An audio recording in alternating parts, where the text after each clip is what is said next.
So today what I want to talk about is Texas, other natural disasters, and the future. What we saw in Texas was one winter storm. You know, if you go back to 78, 79, there was a similar storm in the same area of Texas, and it actually swept most of the United States. When I was a kid, it was normal to be without power for a week to 2 weeks. And everybody lived that way and prepared for these instances. I did several videos where I talked about preparing for events like this, and also the fact that people ignore these storms when they know they're coming. Down here in hurricane areas, it's common. They're cyclical, they come. People don't learn anything. They repeat the same mistakes.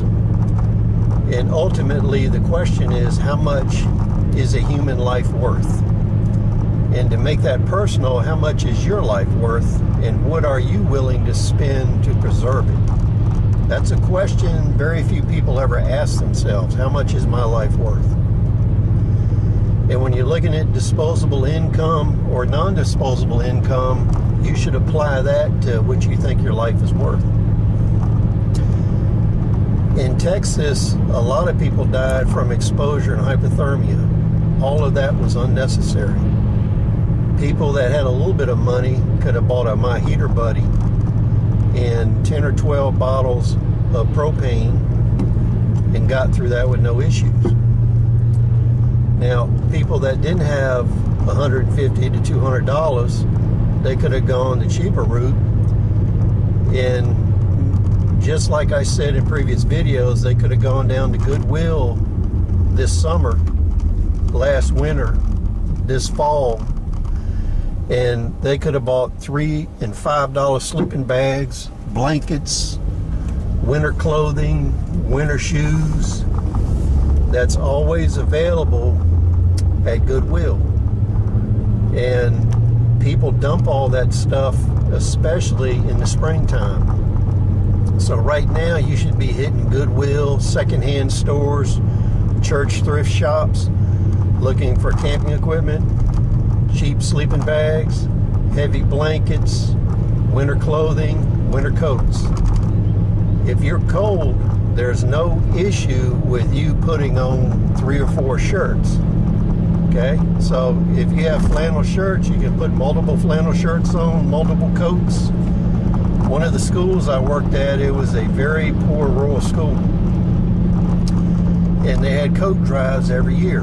And I guess the thing that's no longer surprising is the fact that all these people got free coats. They had no respect for them, and they would dump and leave those coats as soon as the weather got warm, and they'd all be in the lost and found laying around the school.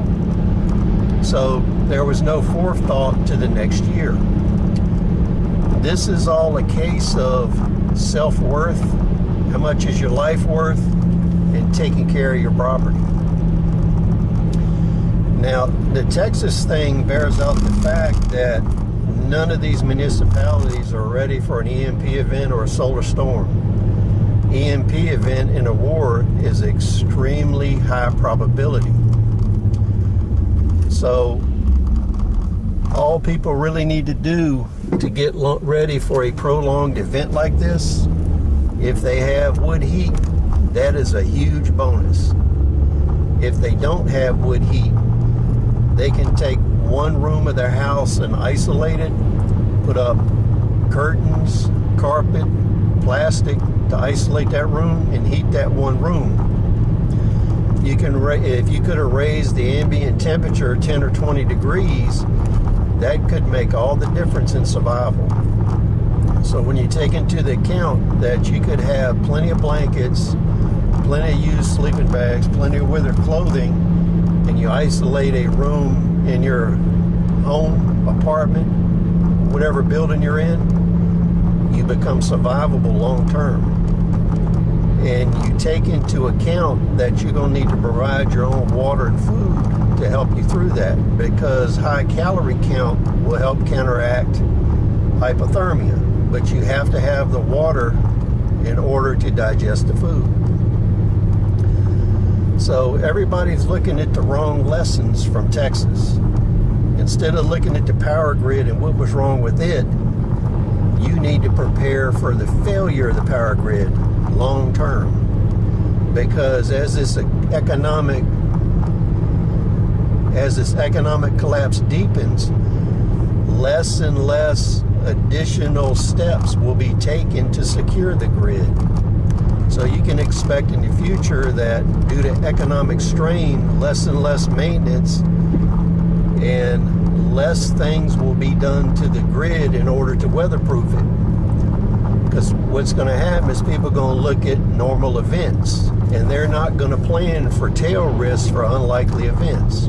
Since this storm in Texas is a once in 30-year thing, they're not going to plan for it. Other parts of the country have the same issues.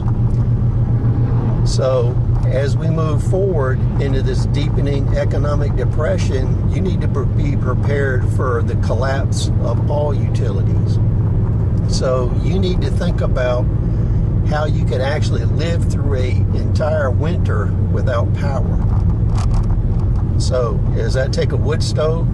Does that take several heater buddies with a whole bunch of propane tanks? Does that take discount clothing from Goodwill, discount blankets, discount sleeping bags? This is all up to you, because you have seen demonstrated that people are not going to come and save you. You are going to die if you don't take care of yourself. So sit down today and think about how much is your life worth and what are you willing to spend to preserve that life. So please comment, rate, subscribe. See you on the next video.